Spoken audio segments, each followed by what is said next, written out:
नाम लेकर किसी को बुला लीजिए, नाम लेकर किसी को बुला लीजिए, नाम लेकर किसी को बुला लीजिए, नाम लेकर किसी को बुला लीजिए। पाँव अपना प्रभु जी दुला लीजिए, पाँव अपना प्रभु जी दुला लीजिए।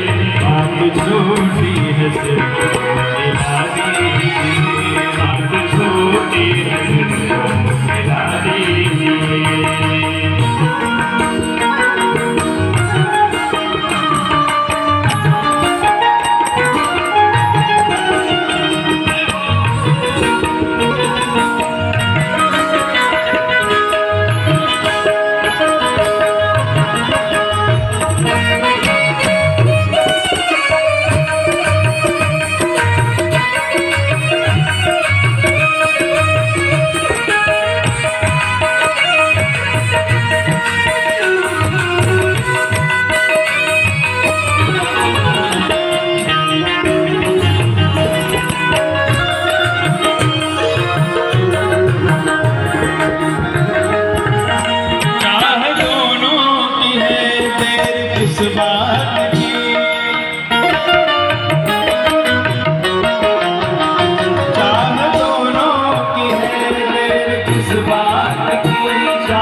शीघ्र ही कुछ न कुछ फैसला लीजिए, शीघ्र ही कुछ न कुछ फैसला लीजिए, शीघ्र ही कुछ न कुछ फैसला लीजिए, शीघ्र ही कुछ न कुछ फैसला लीजिए।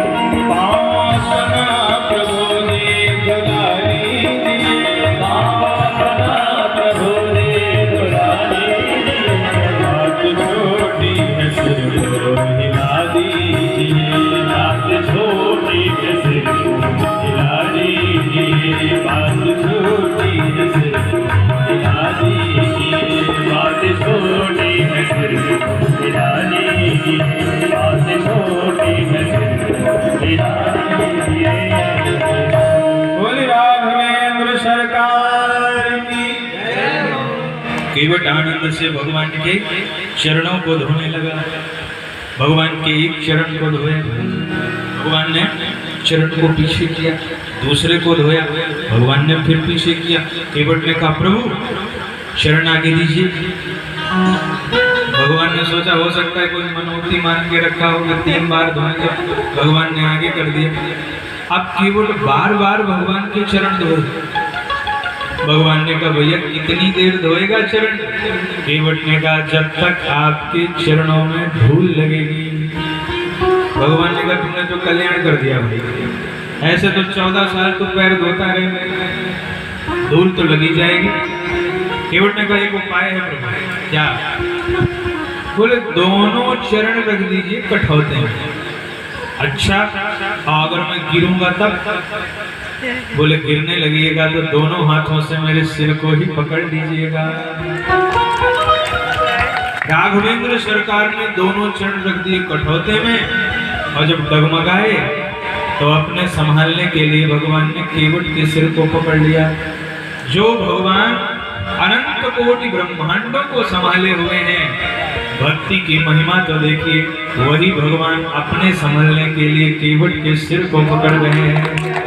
क्या अद्भुत भक्ति की महिमा ठाकुर जी ने दिखाई। भगवान ने दोनों चरण कठौते में रखे हैं, केवट बड़े आनंद में धो रहा है, खूब आनंद। ठाकुर जी के चरणों को, और देवता सब आकाश में खड़े सिहा रहे हैं। अरे कौन सा पुण्य इसने किया होगा, ऐसा सुख तो भगवान ने जनक जी को भी नहीं दिया था। अरे जब जनक जी सोने की बारात लेकर के आए थे विवाह के समय, तब भी भगवान ने पूरा चरण नहीं दिया, केवल अंगूठे से काम चलवा दिया था। बार बार खींच रहे थे, भगवान को संकोच लग रहा था, चरण दे ही नहीं रहे थे बार बार। पर आज केवट का भाग्य देखिए कि भगवान के दोनों चरणों का प्रक्षालन कर रहा है, खूब आनंद हो रहा है। दोनों चरणों को भगवान के प्रक्षालित करके, और केवट ने क्या किया, पद पखार जलपान कर आप सहित परिवार, पितर पार कर प्रभु ही पुनि मुदित गयो लय पार। देर लगाने लगा केवट। लक्ष्मण जी ने कहा आप क्यों विलंब कर रहा है भाई। केवट ने कहा लक्ष्मण भैया एक बात बताइए, जो पहले आए हैं पहले उनको पार करूं कि पहले आपको पार करूं। और लक्ष्मण जी चारों तरफ देखने लगे, केवट यहाँ तो कोई है ही नहीं। केवट ने कहा वो दिखाई नहीं पड़ेंगे, मेरे पूर्वज अभी इधर इसी पार पड़े हुए हैं, अभी किसी का कल्याण नहीं हुआ है। इस चरणों तक से मैं पहले अपने पितरों का कल्याण करूंगा, फिर आपको गंगा के उस पार लेके जाऊंगा। केवट ने सबका कल्याण करा दिया, और फिर सिंह ही चढ़ाई चढ़े रघुराई। भगवान नाव पर बैठे, केवट नाव को लेके गया और गंगा जी में गोल चक्कर लगाने लगा, गोल गोल घुमावे, गोल गोल घुमावे। भगवान ने कहा केवट कोई बात हो गई। केवट ने कहा सरकार एक बात बताइए, आनंद आ रहा है कि नहीं। भगवान ने कहा इसमें कौन सा आनंद आएगा भाई, तो गोल गोल घुमा रहा है। केवट ने कहा प्रभु 4 चक्कर में ही आपकी हालत खराब हो गई, हमको जो 84 के चक्कर में भेजते हैं तो हमारा क्या हाल होता होगा। ये भी तो विचार किया भगवान पसंद। केवट भगवान को इस पार लेके आया, और इस पार के केवट में और उस पार के केवट में जमीन आसमान का अंतर। केवट उतरी दंडवत कीन्हा, केवट उतरी दंडवत कीन्हा, प्रभु सब नहीं कछु दीन्हा, प्रभु सब नहीं कछु दीन्हा। पियहि अकीसिया जान निहारी,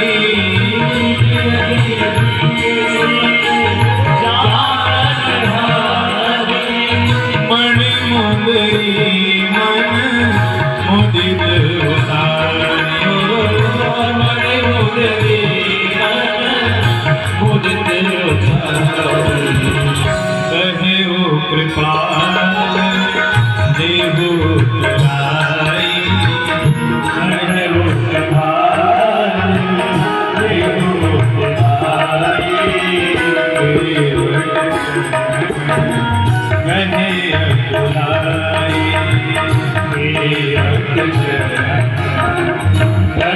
अकुलाई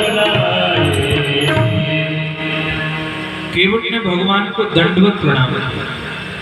एक प्रश्न आपसे करें, दंडवत प्रणाम कब करना चाहिए? किसी से मिलते ही करना चाहिए कि मिलने के बाद एक आध घंटे 2 घंटे बातचीत करें और महाराज दंडवत प्रणाम? अरे भाई जब मिलो मिलते ही करना चाहिए। कोई महापुरुष है, जैसे ही वो दिखा वैसे ही साष्टांग।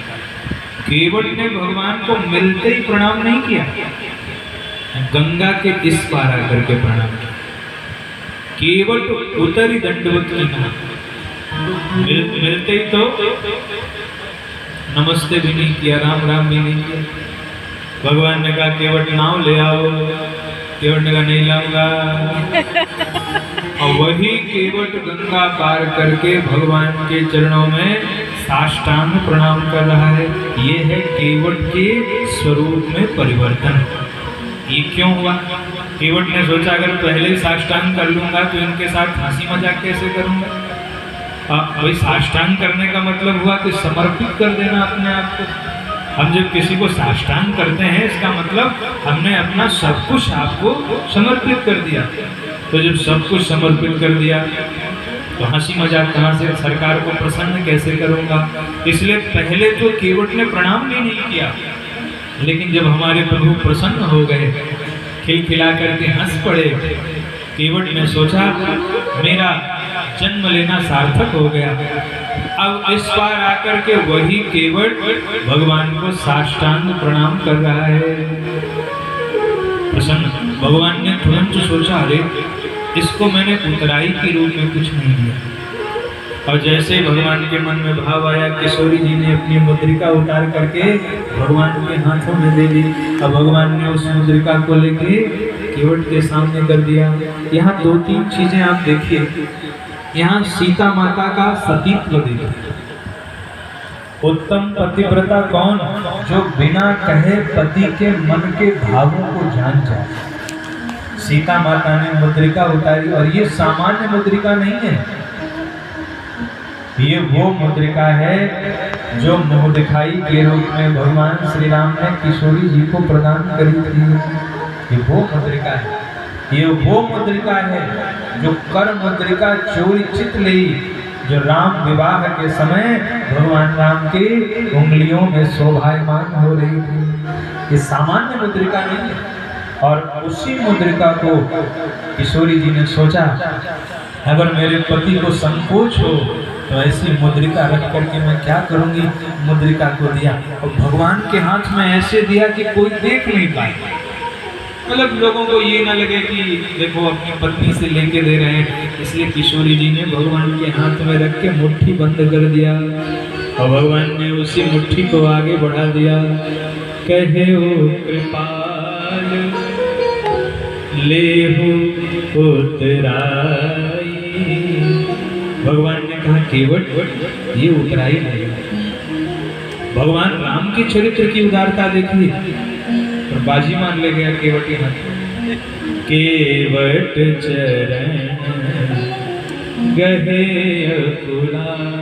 केवट की दृष्टि मुद्रिका की ओर नहीं है, केवट की दृष्टि राम जी के चरणों में टिकी हुई है। प्रभु मेरी उतराई मुद्रिका नहीं है, मेरी उतराई तो आपके दोनों चरण कमल हैं। आपके ये चरण कमल ही मेरी उतराई है। और केवट व्याकुल हो गया। व्याकुल क्यों हुआ? केवट ने सोचा कि कैकेयी माँ ने सीता जी को, राम जी को वनवास दिया, पर उन कैकेयी माँ ने भी किशोरी जी के आभूषण नहीं उतरवाए। और मैं इतना निष्ठुर हूँ कि मैं गंगा पार कराने के लिए उतराई के रूप में माँ के आभूषण उतरवा रहा है। इसीलिए केवट चरणों में गिर पड़ा। कहता है प्रभु आज मैं सब पा गया, ये आपके चरण कमल ही मेरे लिए सबसे बड़ी उतराई। भगवान ने फिर भी जिद किया ले लो। केवट तो हास प्रयास करने में कुशल। केवट ने कहा प्रभु एक काम करने वाले आपस में कभी भी पैसे का लेन देन नहीं करते। लक्ष्मण जी ने कहा एक काम? बोले हाँ हमारा आपका काम तो एक ही है, बस अंतर ये है कि मैं लोगों को छोटी सी गंगा के पार करता हूँ और आप लोगों को भव सागर के पार उतारते हो। पर हमारा आपका काम तो पार उतारने का ही है। एक काम हुआ तो उतराई कैसे ले लो? धोबी से न धोबी लेत, नाई से न नाई लेत, देके मजूरी नाथ जात को न बिगारी। आप आए मेरे घाट पार मैंने उतार दिया, और जब आऊंगा तुम्हारे घाट पार मोहे उतारिए। जैसे आप मेरे घाट पर आए मैंने आपको गंगा के पार कर दिया, ऐसे ही जब मैं आपके घाट पर आऊं तो आप मुझे इस भव सागर के पार कर देना। भोले भक्त वत्सल भगवान की सियावर रामचंद्र भगवान की श्री राम कथा अमृत महोत्सव की। अब आदरणीय श्री निर्मल शास्त्री जी से आग्रह करें